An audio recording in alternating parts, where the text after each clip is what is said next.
Hi, friends. Welcome to Enlightened World Network. Dr. Ruth Anderson here for New Month Numerology with board certified life purpose coach, hypnotherapist, and professional numerologist, Michele Landers. Michele, thank you for being here month after month and can't wait to see what June is going to bring us. Yes, are we excited about June? It's the halfway point, and thank you so much, Ruth. I appreciate it. Being on EWN, you know how much I love it and how many beautiful programs that you offer. So, hello, everyone, and welcome to June. I could say, where has half the year gone already? But I'm sure you guys are feeling it too. I'm sure you guys are feeling a lot right now.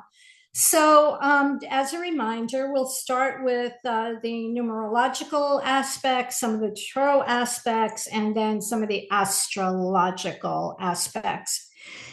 Remember, this is a 9 year, and it's very much like a snake shedding its skin this year.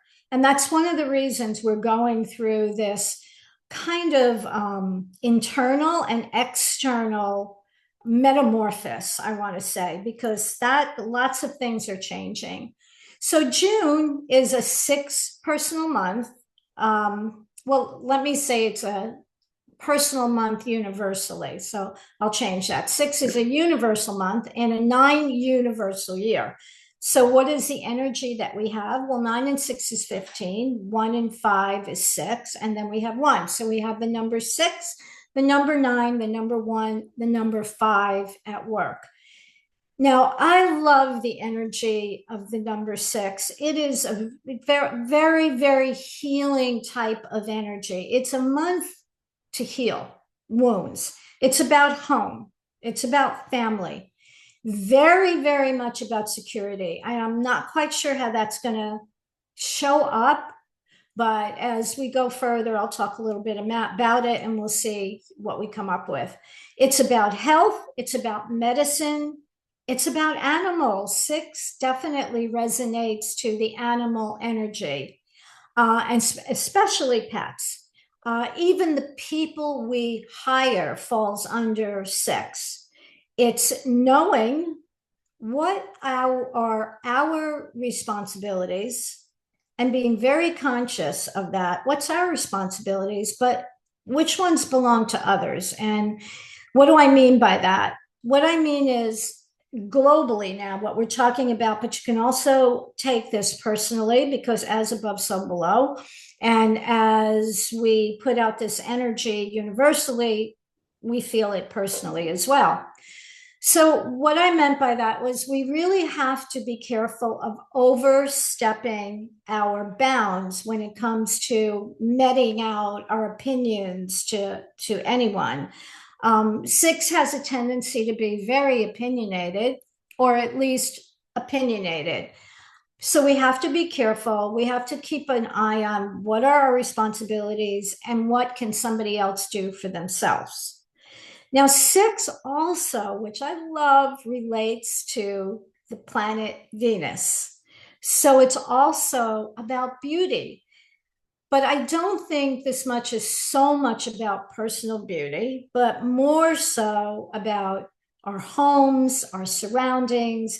It's sprucing things up, it's repairs, it's helping and healing.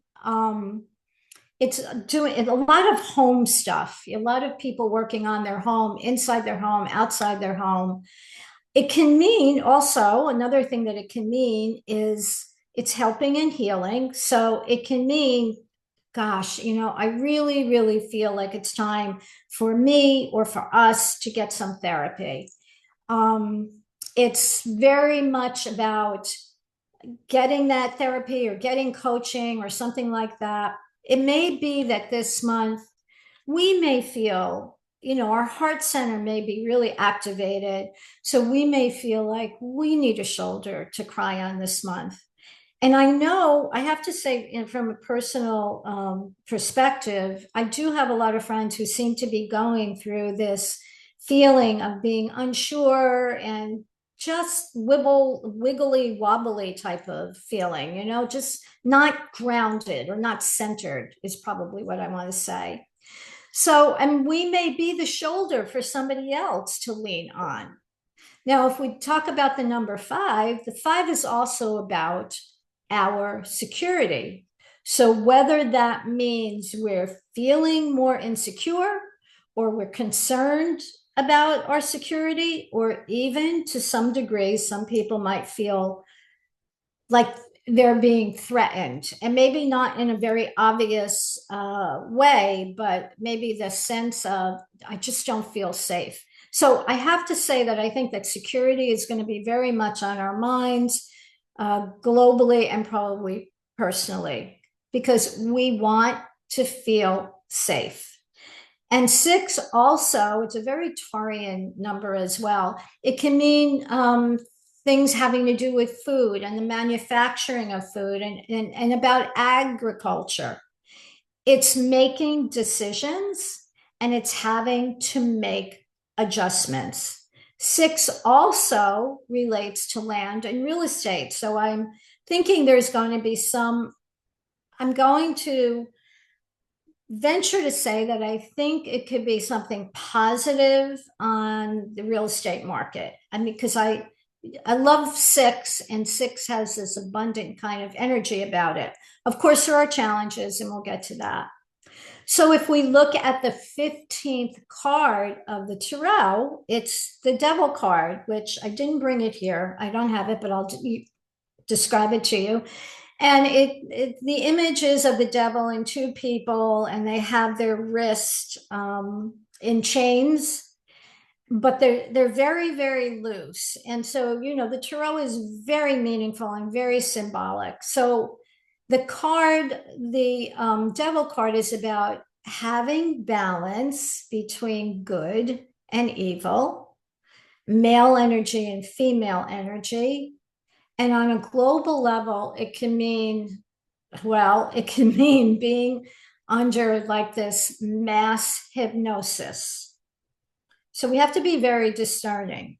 It can mean having a false sense of security. It's like, oh, okay, oh, that's fine. Everything's going to be okay. And I'm not saying that it's not. I'm just saying that we have to have a lot of discernment. It's also a card that reminds us that we have free will and that we have choices. And please, not to allow ourselves to be deluded or held captive by false beliefs just because we want to believe, oh, it's going to be okay.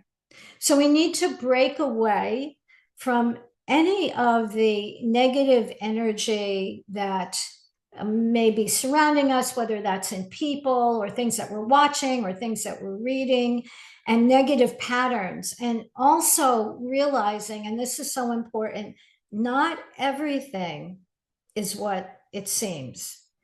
Things may look good in the short run.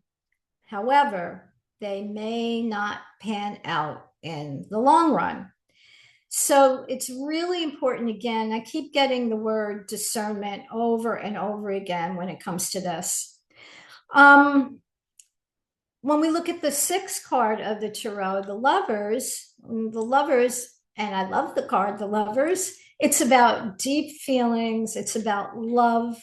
It's about compassion. It's about open communication.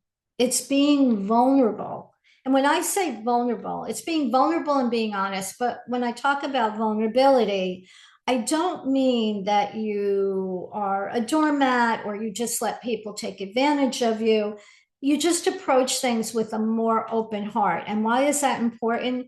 Because when it's an open heart, you kind of free up this space and you allow your intuition to step in and hear what's being said and see what's being done with a more open, vulnerable place where I'm not afraid to know this, or I'm not afraid to hear this, instead of being, running from things or being frightened and scared. So being vulnerable can be a really beautiful place to be.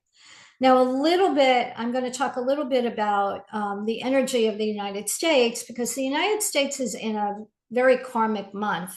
It's an eight personal month and an eight personal month and a two personal year. So it's kind of a karmic payback month. How is that going to open up? I'm not sure, but it can bring karmic payback having to do with power, money, and integrity. You know the old saying, you reap what you sow. Now, the eight possesses very, very strong willpower and determination. And that's going to show up this month. I'm going to do this my way, or we're going to do it this way. And it thrives, though. I mean, the positive part of eight is it's a bountiful number. It thrives on setting and achieving big goals. It's also about negotiating. And along with that, we will definitely need, as a country, to have tactfulness. It's about money. It's about finance. It's about our material abundance. Eight can have this kind of relentless pursuit of success, which is fine as long as we don't allow other things in our lives to fall by the wayside, or we don't pay attention to it. We still have to be in integrity. So when it's in alignment, eight is concerned about fairness and balance. When it's out of alignment, it can be controlling, it could be authoritarian, it can bring about the misuse of power, it can be greedy, it could be all of this feeling of, I want to do this my way. And if all of that is true, eight is definitely going to bring some karmic payback having to do with money, power, and integrity, as I said. Eight can also have a temper. Things and people can feel, with that eight heavy, it can feel explosive. So explosive tempers, or people saying, no, no, no, no, we're not going to do this. So I think there will be an emphasis on all these things. And I think there's also going to be some type of talk or emphasis on the job market. It's also a energy of, hey, let's just stop talking about all of this, and let's get on a forward moving path, and let's get things done. Because there is this kind of, I'm not saying wishy-washy, but this back and forth energy that has us, in a sense, sitting on the edge of our seats, like, what's going to happen next? So the backdrop of the eight personal month is the 2 year, which is always present for the US. And that is definitely, again, a lot of female energy, but it's also very much striving for balance, trying to achieve balance, compromise, healing. So we have kind of a power packed month. And I think the first couple of weeks, we're going to feel it more. So some of the astrological aspects I want to talk about, and I'm going to jump to June 9th first, okay? So June 9th, Jupiter enters Cancer and settles in for a year. So I know this is a year-long transit, but it's important to start talking about it now. So for the last year, Jupiter has been in the very kind of detached, intellectually driven Gemini. And we know how Gemini can be. I mean, they're brilliant, but they can also be flighty. They can be scattered, with a tendency to kind of stay on the surface of things. The point is, Jupiter in Gemini, like all planets, have their favorite kind of zodiac signs. So Jupiter in Gemini is debilitated. And what I mean by debilitated is it feels restricted, because Jupiter feels as if it cannot fully express itself. In a sense, you can say, well, it feels out of place. Jupiter is ruled by Mercury, and Mercury and Jupiter also are not considered compatible. So when these two come together, it can create a little bit of a conflict. So in very, very simplistic terms, Mercury's interested in the small things or the small picture and lots of other things as well. You know, it's communication, it's mind. And Jupiter is interested in the big picture. And Jupiter likes to go deep. Gemini is about information, about communication. And we know, no one's a stranger to this, that in the last year that Jupiter's been in Gemini, we have been on information overload and a lot of distorted information. I think we can all agree on that. So just think about everything that we've heard and seen in the media in the last year, wild things and wild swings in what we've been told. So Jupiter in Gemini prompts us to question things, but we may have difficulty in discerning what is real and what isn't. And honestly, that is a big issue and has been. So that's why it's so important for us to have some type of metaphysical practices and meditate so we can get to our center and have a much more discerning discerning attitude and perspective in our life. So Jupiter is the biggest planet in the solar system, and true to its size, it makes things bigger. It's called the great benefic. And what do I mean by that? Because it can be the most powerful and the most favorable influence depending on where it is, what zodiac sign it is, and if there's conjunction, and there isn't any squares. So it's about wisdom, it's about luck, and it's about abundance. It is giving, it is travel, it's expansive, and it's knowledge. Gemini's flighty nature doesn't really fly too well with Gemini. So, I'm not trying to be hard on Gemini at all. Certainly, Gemini has so many wonderful qualities, but if I can say it like this, it's kind of like the person that you don't like, but someone else does like them. So you're going to tend to notice the negative qualities, but someone else, they don't see that at all. So, like Mercury, who loves Gemini, Jupiter, not so much. The good news, though, now is that Jupiter is exalted in Cancer, meaning what? It's comfortable and it's powerful. So I'm going to lay out a little bit of what we might expect globally and individually of Jupiter in Cancer, the good and, well, the challenges.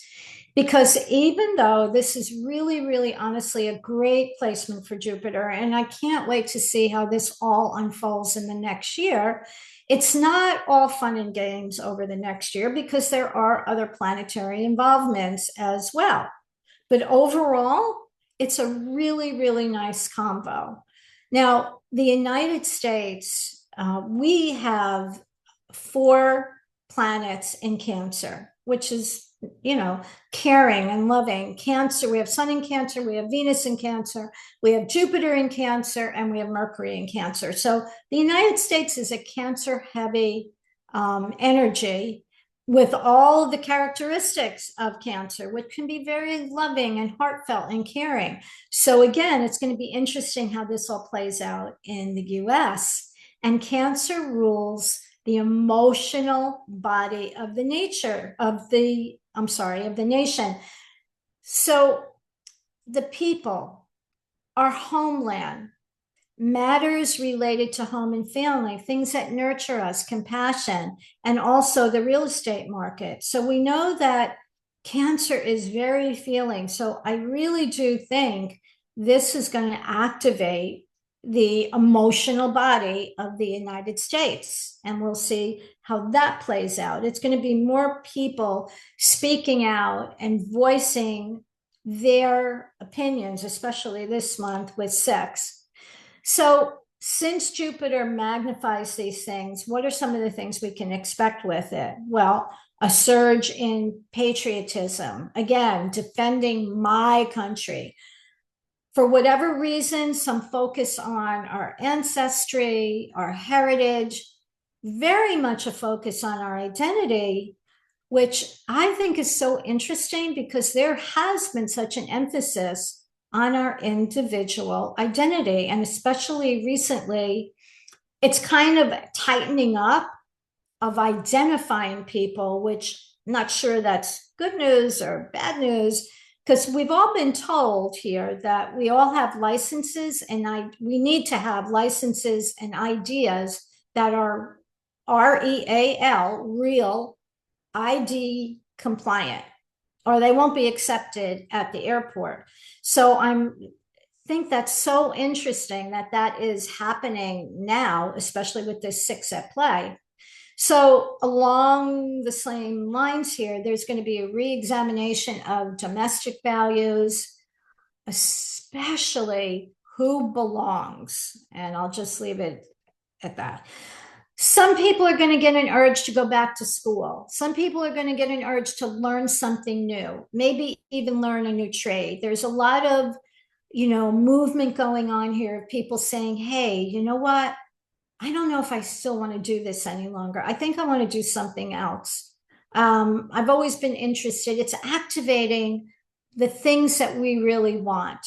It's so positive for spirituality. It's also about our universal family and how we gather together, how we protect our land.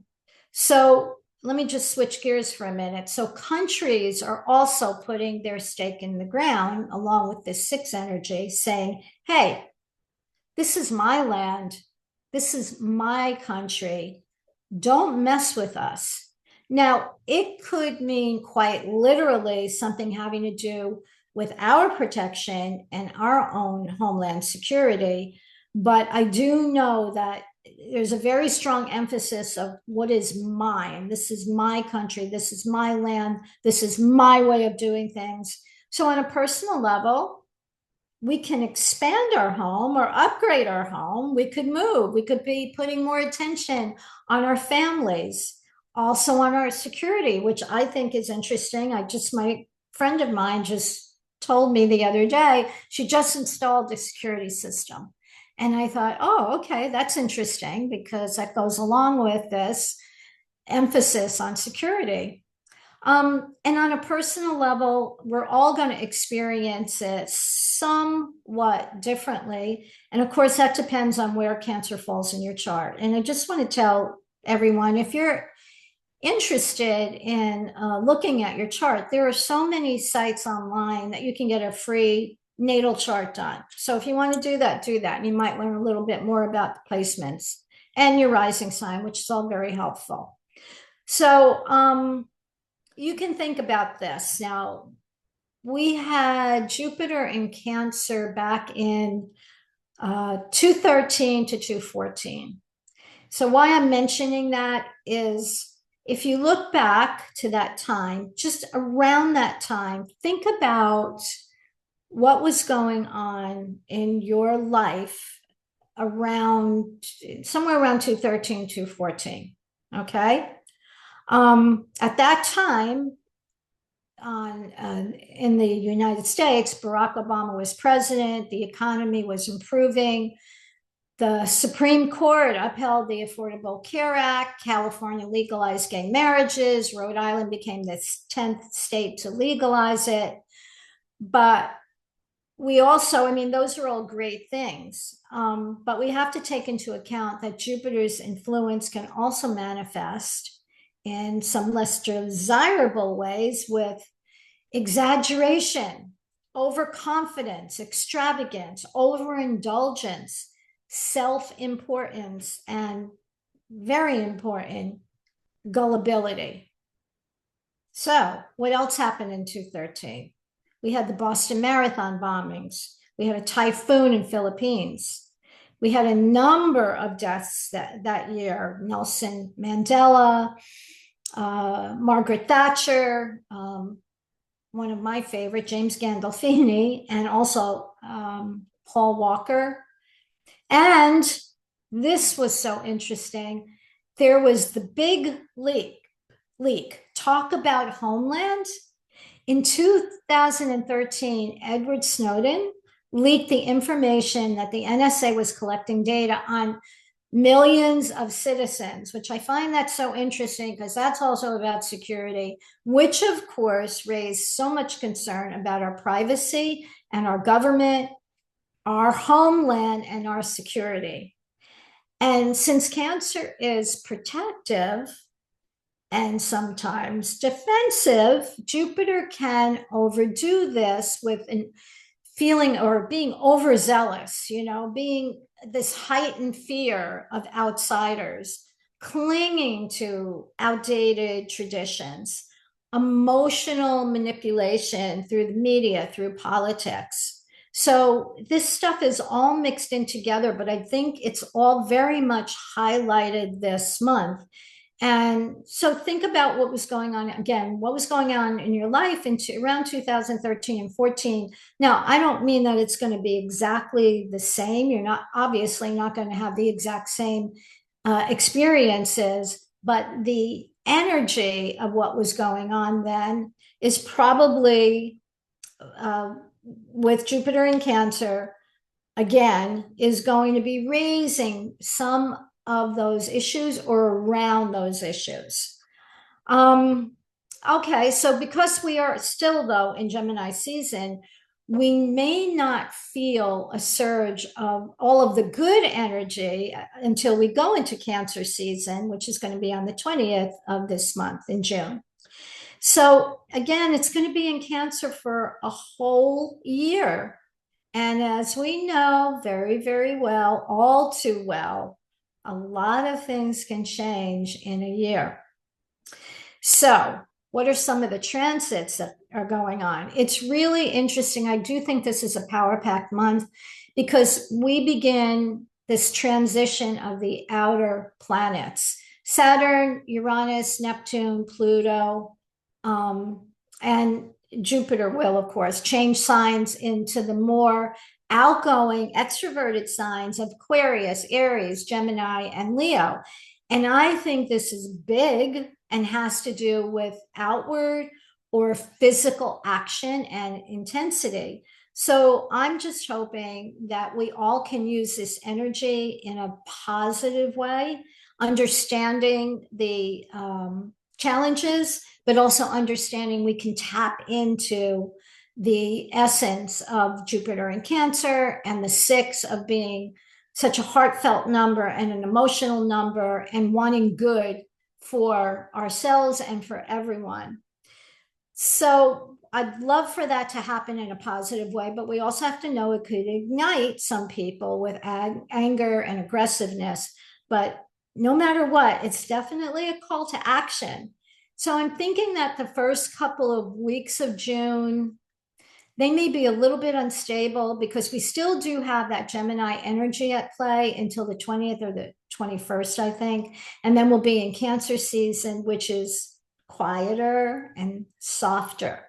It's still a mixed bag of opportunities, and there are some challenging transits, but that is the way it is every month. And of course, what do we want to do? We want to stay within that, well, I'd say a safety net of the looking at things through a more positive, open-hearted, loving, kind, compassionate way.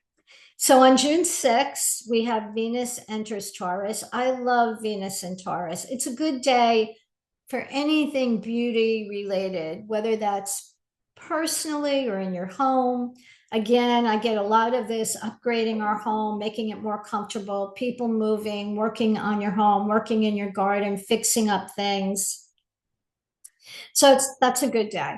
June 11th, there's a full moon in Sagittarius. Now, Sag is the explorer. It's travel, thank goodness, because I'm going to be traveling around that time. So I'm happy about that. It's expansion. The Sagittarius full moon can also refer to foreign things, foreign people, foreign lands. So it's the law of the land. It can bring some outbursts, some uncensored outbursts. There's a lot of expressive energy with the full moon in Sagittarius. Now, we also have Mercury sextile Venus, and that kind of puts a nice spin on it because that brings in some nice, fresh energy and new people that might have a significant impact on us personally, or of course in the world. I'm not sure how that's going to, pan out, but new energy. Now, on the 15th, we have Mars and Leo forms a square to Uranus and Taurus, and Jupiter squares Saturn. So, as I mentioned, see, that's one of those transits that can kind of restrict Jupiter's big goals, big plans, and it can create some, like a feeling of frustration, like, why can't I get this done? A bit of a conflict, kind of a tug of war. There might be a feeling that we need to break free of certain constraints, whether that's relationships, entanglements, anything that you feel is restricting you. So again, globally, personally. Now, since the transits are not always felt on that exact date, I'm thinking that it's really interesting that Trump's birthday is the 14th, and he's having this military parade on that date. And I know that's before the 15th, but I'm not sure how that's going to pan out or what's going to happen. I mean, it's kind of a big thing. So we'll just kind of have to watch that and see what happens. But again, these transits, they don't always hit exactly on that day. It could be a little before, a little bit after. Okay, on the 17th, Mars enters Virgo and is going to be there until August 6th. What is Mars? Mars is action. Virgo is details and wants to organize. So this can be a really high energy and a productive time, but watch out being hypercritical. You might say, hey, with your partner or with someone else, I want to get this done. And I want to do it just right. And somebody else might be saying, well, wait a minute, let's just get it done. And I don't care we'll work out those details later. And then you get into a conflict. It can bring about issues with women's rights or others' rights or people who are feeling disenfranchised. So it's a day for action for sure. And it's a day that you can really get things done. Just be very careful because we may have this energy of, I just got to do this, which is great, but don't get carried away. On June 18th, which is my daughter's birthday, and we're going to be celebrating that in Aruba, which I'm looking forward to, Jupiter is going to square Neptune. Here is another one, unfortunately, of those transit that kind of dulls Jupiter's shine. Jupiter wants to expand, and Neptune, what's Neptune? Neptune is illusionary. It can be deceptive, but it can also bring revelations. So what I referred to earlier is we can be duped. So it calls for eyes wide open, discernment, and a realistic look at things. Of course, this applies on a global level, as well as our personal. So it can bring a personal revelation of some type. And it's so interesting because personally, and it's not even June yet, but as I said, a lot of this energy can spill over. But I've come to a couple of personal revelations. So whether that was because I was writing about it or because that energy is there in the, in the universe. So it also can bring a realization or perhaps a conclusion of something emotional in your life. Another aspect of this that I want to point out is, so you may have some idea or some desire to do something. So this energy is asking, do you have solid legs under your ideas or your goals? Are you being realistic? Another aspect also of this could be, because we have a square, is a feeling of wanting to get away from it all. You know, Neptune is like under the radar and under here. So we may have this feeling, oh, I just want to go away. I just want to curl up. Okay, on June 20th, the sun enters Cancer. So now Jupiter is going to get a little boost. Cancer is feeling energy. This is an emotional transit with a lot of focus on home and family and things having to do with security. It's definitely heightened emotions. So let's kind of tune into that feeling on that day in a good way. You know, just really get into our heart center. And of course, it's the summer solstice. So I think that is also going to fortify Jupiter's abundance and positive qualities. June 24th. Now, most astrologers are pointing this out as some high point in the month and also one of the luckiest, and I very careful about using that word, luckiest days of the year because the sun aligns with Jupiter. And this only happens once a year. So this is happening on June 24th. So what I think I like about this is, you know, how in the movie industry, when you happily get the go ahead to do a movie, they say, okay, we're green lighting this. Well, I just want to say this is your green light day. Be bold, take a chance, do something new, do something different. But with other planets at play, like Saturn and Neptune, just be very, very clear, concise, and conscious and positive about what it is you want to do, and have faith that you can carry this through, you can make this happen. It's so wonderful on so many levels of bringing in good energy. And we don't want to focus too much on Saturn and Neptune. It is there. But if you're very conscious about everything and you have legs under your ideas, and it's a real green light day. So take a chance, do something different, be bold. On the 26th, we have Mercury enters Leo. I think this is another bold day. We know that Mercury is communication. What's Leo? Leo is passionate. It puts itself out there. You know, Leo, look at me. Look at me. Look what I can do. Wonderful day for writers, for expression. Now that transit, or this transit, is going to be around until August 11th. So, you know, get into the flow of things. I do think it's a great month for creating things. We also have a new moon in Cancer, which also, guess what? It supports new things and home and family and real estate. It's a great day of potential opportunities.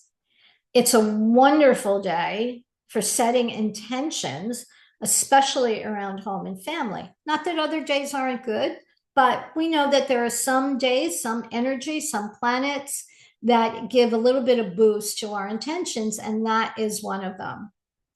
So I think that June 27th deserves some attention. Saturn and Neptune entered Aries together in late May, but on June 27th, they're going to meet at a significant degree. And I think we should pay attention to that day because it can be in some ways a preview of what we can expect in 2026 when they make an exact conjunction. Now that shift represents new beginnings, a need to confront any illusions we may have. And here's the big one: political reformations. So that's how we kind of close out the month. So I think that on a collective level, a lot of these planets are shifting signs, bringing in some sweeping societal, generational, or even global transformations on a personal level, it can be the same thing. It's bringing about changes and wanting to do things differently. So on one hand, I think that 6 can be wonderful and heartfelt and encouraging and lovely and compassionate. And on the other hand, you have to watch out about being too opinionated, being too stuck in your ways of doing things. This is how it's done. Being more open, being more loving, and just embracing all the love energy of the number 6. So I hope that you all can tap into this good energy, pay attention to some of the challenges, and let's see how we can sail through this month in a loving and open-minded and vulnerable way. So thank you all, and we'll see you next month. Thank you, Michele. Oh, something that you said about sweeping societal and global transformation. And what first came to my mind was the problems that happen when we resist something. And when we resist something, we put more stress on ourselves, but we also get more of what we're resisting. Correct. So, any thoughts on how to be open and? Well, I think that, the message is always the same. The more that which I do tend to repeat over and over again, but it's not that I don't have anything else to say about it. It's just that this is the core of it. The core of it is tapping into our intuition, our heart, doing practices that allow us, how can I say this in another way? What is it that Cahill Gibran says? Be in the world, but not of it. Okay. So it's understanding that we have a lot of differing opinions, a lot of things going on that can churn up, but we don't have to get caught up in it. And we can do enormous positive, we can have enormous positive growth, and we can send that out into the world just by taking care of our own inner self, our own core, our own mind, being loving and caring and compassionate, but staying in our lane, not trying to change anyone. If we're going to change anyone, you know how hard it is to change ourselves. We can't change anybody else. And what's imperative, what you and I both know, and so many other people know, is to send love. If there's anything or any person that you're having a problem with, I'm not trying to be a Pollyanna. This is real deal. This is the real stuff. Send love. What can that do except help? That's the only thing it can do. It can't hurt. It can heal, is sending love. We all know it is a scientific fact that stress causes disease. There's no contradiction about that anymore. Doctors will tell you that. Whereas maybe 30 years ago, they were on the fence. So why am I mentioning that? Because negative thoughts put stress on your body. It's not just your mind, it puts stress on your body. We know, or at least I believe, and I believe that you believe this as well, Ruth, our thoughts are things, and they're sending out energy into the universe. But here's the thing that people have to remember. They boomerang. Whatever you send out comes back. So when you're having those stressful thoughts or those angry thoughts, try and catch yourself, and say, is this really the way I want to feel? What is this anger doing? Is it causing anything to change out there? Well, it's sending negative energy out there. What is it changing? And if for nothing else, care about your own well-being to keep yourself healthy, emotionally, physically, most importantly, spiritually.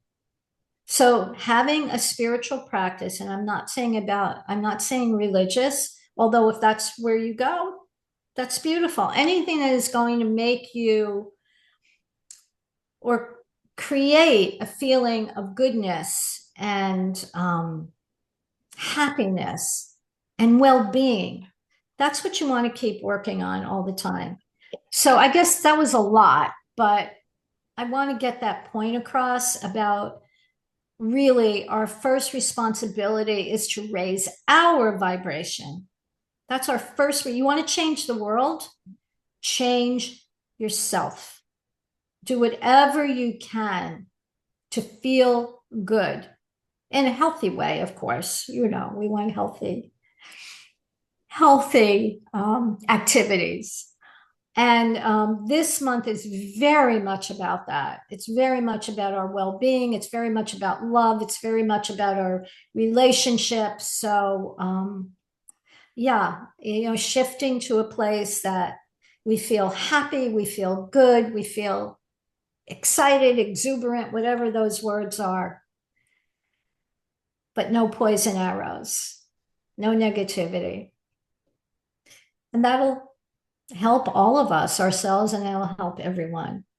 Right. So two thoughts come to mind. One is I know some folks, me included, benefit a lot from listening to Abraham Hicks because there's so much about watching your energy and watching what you're thinking, because what you're thinking creates your vibration. Whatever you're vibrating, law of attraction comes back to you. And Correct. having that awareness. But then you said, and I loved it when you said it, because I thought about Pollyanna this morning, actually. So for you to mention it, Wow, funny. Ah, but I that's think actually the phrase that came to me this morning was embrace your inner Pollyanna, because it's just a shifting of how you view things.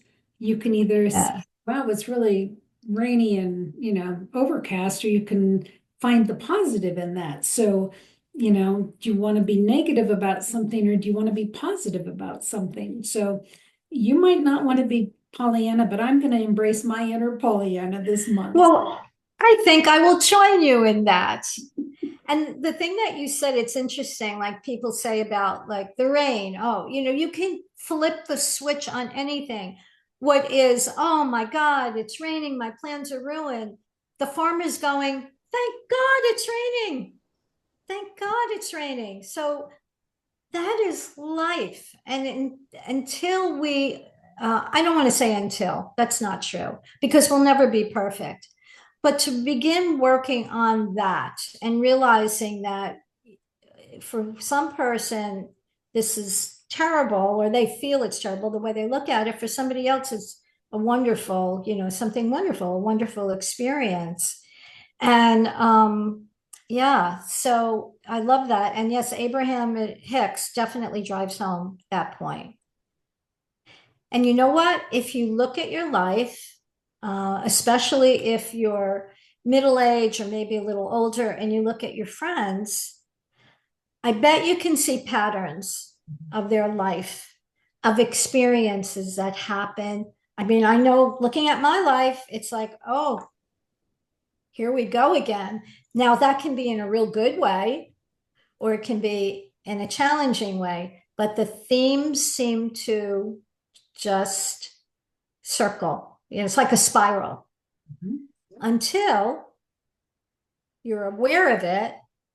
And the ones you want to change, you're very conscious about changing it. I did a workshop once and I said, do it the George Costanza way.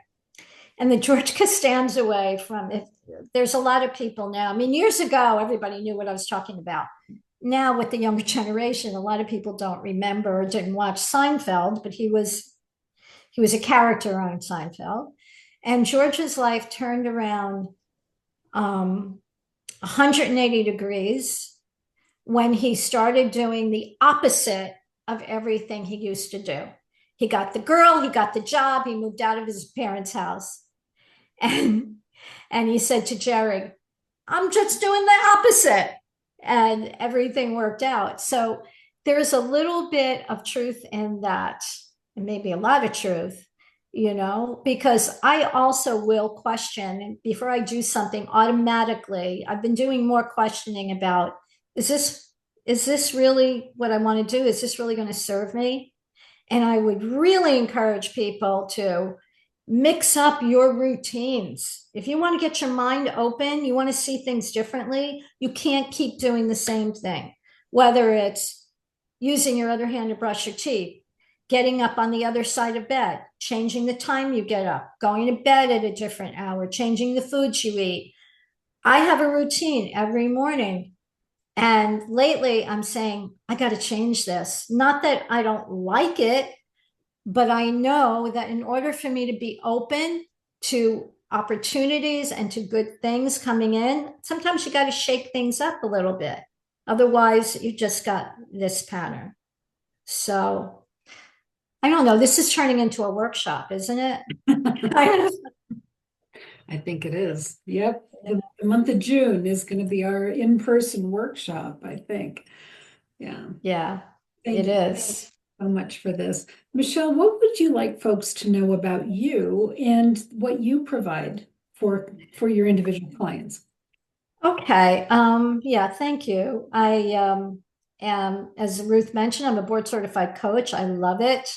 I can help you in areas where you feel stuck. A lot of people, if you've been trying to do it your way and it's not working, you give me a call. It's a free 15-minute consult. And yeah, just free 15-minute consult. You can talk about your issues that you might have, and it usually goes to 20 minutes, by the way. Or you can ask me some questions about numerology, because I'm also a numerologist. I'm also a hypnotherapist. And I do online, Zoom sessions. So you don't have to live in Florida. We can do online sessions, and I have two books. One is The Year of Living Miraculously, one is The Tao of Numbers. And I am living my passion, and I'm very, very, very thankful for that. But that came through a lot of trial and error and being open to seeing things differently. That changed my life completely. And that would be another workshop for sure. Well, Michele, if folks want to get in touch with you, how do they? Oh, yeah, that would help. Okay, it's real simple. My name, Michele Landers. Michele is with 1L.com. You can go to my website, check it out, and you can schedule a free appointment there. So thank you for that. You bet. Michele, we love having you do this the first day of every month. It's been fabulous. You've done this for several years now. We so appreciate Yeah. you. So, friends, thank you for coming to Enlightened World Network. We're all in this together and we're all exploring, we're all learning, and we're all walking through every day of June together. So, hold on to the positive. Feel free to embrace your inner Pollyanna if that works. And please check out Michele Landers. So, friends, take good care. God bless. We'll see you soon. Bye now.